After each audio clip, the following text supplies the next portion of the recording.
Capítulo 1 Cruzado pelas estrelas. Lucas olhou para sua cidade natal, Manaus. Ele não conseguia sequer pensar. São memórias dolorosas. Se ele tentasse pensar, as memórias voltariam. Memórias daqueles que ele amou. E daqueles que perdeu. Mãe, pai, vovô, vovó, irmã. Quando Lucas tentou imaginar seus rostos, tudo o que conseguiu ver foram lembranças de momentos passados que nunca voltariam novamente. Do alto do prédio, Lucas olhou para baixo.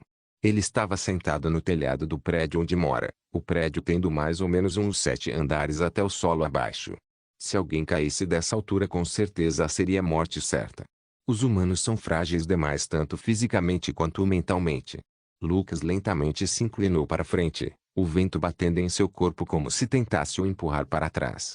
Mas de nada adiantou. Quando seu corpo perdeu a conexão com o prédio e começou a descer rapidamente para a calçada abaixo, Lucas pensou, não se preocupem, pessoal. Vejo todos vocês em breve. À medida que o solo se aproximava, o corpo de Lucas foi envolvido num flash de luz azul que surgiu do nada e desapareceu misteriosamente, deixando apenas o vento forte no local. Em um beco de Metrópolis. Lucas sabia que não estava morto, afinal, os mortos não sentem dor. Então isso significava que ele mais uma vez enganou a morte. Porque ele não pôde morrer, mas todos com quem ele se importava morreram. Quando Lucas se levantou do chão, ele foi bombardeado com memórias que não são suas. A dor era tamanha que Lucas quase desmaiou. Minutos depois que mais pareceram horas, Lucas finalmente está calmo porém suado. Isso realmente o havia desgastado muito. Agora de pé novamente, ele observou o que estava ao seu redor. Ele poderia dizer que este não era mais sua cidade. Afinal de contas, ele teria se lembrado de um prédio com uma enorme estátua dourada do planeta que era alta o suficiente para ser vista até mesmo do beco em que ele está. O que está acontecendo aqui? Com a mão no queixo, Lucas começou a pensar. Em vez de morrer, será que eu vim parar em outro mundo? Se sim, isso explica aquela luz azul. Porém uma questão ficava no ar. Mas por que eu recebi essas memórias? E ainda mais dele? Sem ter resposta para suas perguntas, ele começou a sair do beco, mas parou ao ouvir som de passos. Ele se virou e ao ver vários homens musculosos com asas de pássaros que carregavam lanças, Lucas ficou surpreso, mas não em choque. Pare, humano. Um deles gritou. Mostre-nos sua identificação ou você será punido. O homem-pássaro apontou a lança para o Lucas, uma luz vermelha se acumulando na ponta. Agindo por instinto ao perigo iminente, Lucas rapidamente levantou a mão esquerda na direção do alvo e uma bola de energia negra foi arremessada. Ao entrar em contato com os homens-pássaros, a bola de energia explodiu e eles caíram no chão, fumegantes e inconscientes, mas vivos. Lucas olhou para suas mãos por alguns segundos até uma sombra gigantesca cobrir toda a área em que ele está. Lucas olhou para cima e viu que só podia ser descrito como uma espaçonave pairando no ar. Se antes Lucas tinha dúvidas de estar em um outro mundo, ao ver essa espaçonave as dúvidas já não existiam mais. Eu de fato não estou no meu mundo. Pensou Lucas observando a espaçonave parada no ar. Lucas também viu os homens-pássaros voando protetoramente ao redor da espaçonave. Sentindo que ainda precisava desabafar um pouco de raiva e descobrir onde está, Lucas se concentrou e depois de fechar os olhos Lucas começou a levitar no ar. Até que foi fácil. Disse Lucas que antes de voar em direção à espaçonave olhou para os destroços de uma loja que um dos homens-pássaros quebrou ao colidir. Lucas viu uma máscara jogada no chão e teve uma ideia. Transporte prisional Tanagariana. Aprisionados como ladrões, estão os 6 membros da Liga da Justiça, alguns dos maiores heróis da Terra. Eles foram traídos pela mulher Gavião, a quem eles pensavam ser uma companheira. Preso em uma esfera de radiação solar vermelha está Superman, o Homem de Aço. Em outra cela, a Mulher Maravilha, princesa das Amazonas, foi amarrada a um poste por seu próprio laço indestrutível. Perto de sua cela está o Flash, o homem mais rápido do mundo. Ele está preso no chão por geradores de gravidade. À sua frente estava o Caçador de Marte, o último filho de Marte. Ele está acorrentado por metais especiais na qual ele não conseguia atravessar. No final do corredor fica as celas do Batman, o maior detetive do mundo, e do Lanterna Verde. O Lanterna havia sido despojado de seu anel de poder e, portanto, estava indefeso. Batman simplesmente não era visto como uma ameaça. Uma sensação de derrota pairava no ar, junto com o silêncio total. Mas esse silêncio foi quebrado pelo som de gritos e tiros. Os Leaguers tentaram ver o que estava acontecendo, quando a porta da cela repentinamente explodiu. Da explosão, um Tanagariano semicarbonizado caiu no chão, surpreendendo os Leaguers ali presentes. Alguns segundos depois, Lucas surgiu entre a fumaça caminhando dentro da câmara, uma máscara cobrindo seu rosto para esconder sua identidade.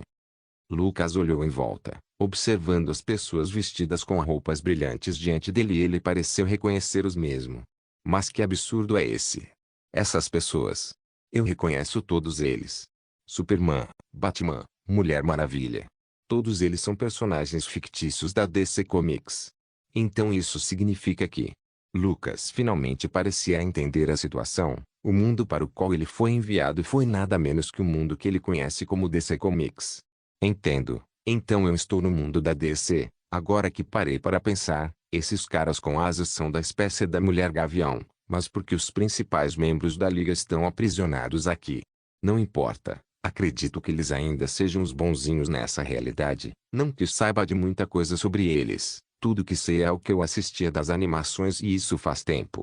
No fim, Lucas decidiu perguntar diretamente aos membros da Liga. Me digam. Vocês são os mocinhos, não são? Superman foi o primeiro a se pronunciar. Sim. Somos a Liga da Justiça. Lutamos para proteger a Terra e as pessoas que vivem nela. Foi o que eu pensei. Eles realmente são os mocinhos nessa realidade e isso já é o suficiente para saber quem ajudar. Lucas parou na frente da cela da Mulher Maravilha e ao ver sua situação seus olhos se estreitaram. Ele nunca gostou dos maus tratos às mulheres, e este foi um claro exemplo disso. Ele socou os controles da cela e o campo de força diminuiu. Não se mova. Lucas soltou a mulher que estava amarrada com um laço dourado, o mesmo reconhecendo o laço conhecido como laço da verdade. Perto de ser solta, ela deslizou para fora do laço e prendeu-o no quadril. Obrigada, ela disse. Lucas assentiu com a cabeça. Quem é você? Perguntou Lucas. Diana sorriu. As pessoas me chamam de Mulher Maravilha. Lucas não tirava os olhos na vestimenta da mulher. Ele notou sua malha e botas vermelhas, brancas e azuis. Além disso, uma tiara e pulseiras de prata. Ela não usava muito além disso. Lucas estava feliz por estar usando uma máscara para esconder o seu rosto. Caso contrário, ele provavelmente estaria corando ao ver esta linda mulher. Qualquer conversa posterior foi interrompida pelo aparecimento de uma dúzia de guardas tanagarianos correndo pelos restos da porta. Tire seus amigos daqui. Eu cuidarei disso.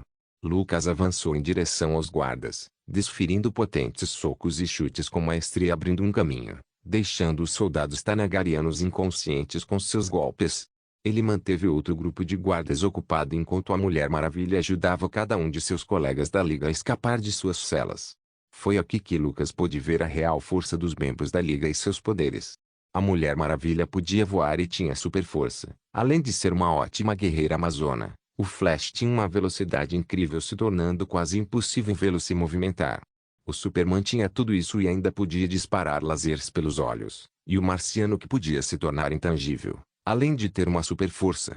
Batman e o Lanterna Verde, que não tinham poderes, ainda eram mais do que eficazes, mostrando que não se precisa de poderes para ser um herói. Em pouco tempo, a luta que já era injusta tornou-se um massacre unilateral.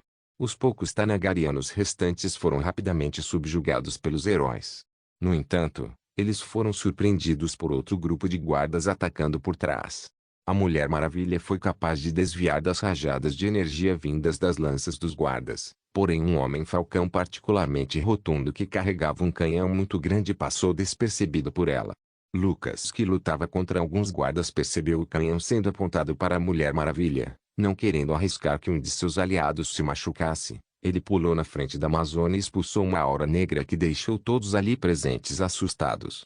A aura é tamanha que a espaçonave começou a tremer deixando os homens-pássaros atordoados. Lucas, vendo essa chance que seus amigos deixaram, decidiu arriscar um movimento, que veio na sua mente. Ele juntou suas mãos enquanto se agachava, e concentrou uma energia em suas mãos enquanto os Leaguers observavam em silêncio. Rangendo os dentes, o Tanagariano dispara seu canhão. Lucas permaneceu imóvel concentrado, sem se mover nem um centímetro. O que ele está fazendo? Todos se perguntaram abismados pois Lucas estava prestes a ser atingido em cheio, Mas tiveram sua resposta quando Lucas rugiu como um leão e disparou uma rajada de energia de suas mãos que engoliu a outra energia. Se tivesse atingido alguém, a explosão teria causado impacto suficiente para ser fatal. Acontece que Lucas estava visando acertar na parede, e como previsto um enorme buraco foi aberto no navio. A cidade pode ser vista abaixo. Lucas usou uma explosão muito mais fraca do que a anterior para nocautear os Tanagarianos restantes, então voltou para a liga. Quem pode voar, pegue quem não pode. Superman voou primeiro, carregando Batman. Ele foi seguido pelo Caçador, que carregava o Lanterna Verde. A Mulher Maravilha foi a última a sair, carregando Flash. Antes que ela fosse longe demais, ela voltou para Lucas. E você? Perguntou a mulher. Lucas apenas sorriu para ela. Não se preocupe, disse ele, eu também sei voar. E logo após dizer isso ele passou voando pela Mulher Maravilha em um borrão negro. Vamos sair daqui. Flash olhou para a princesa que o segurava. Sabe, eu posso estar errado aqui, mas é possível que aquele cara esteja do nosso lado.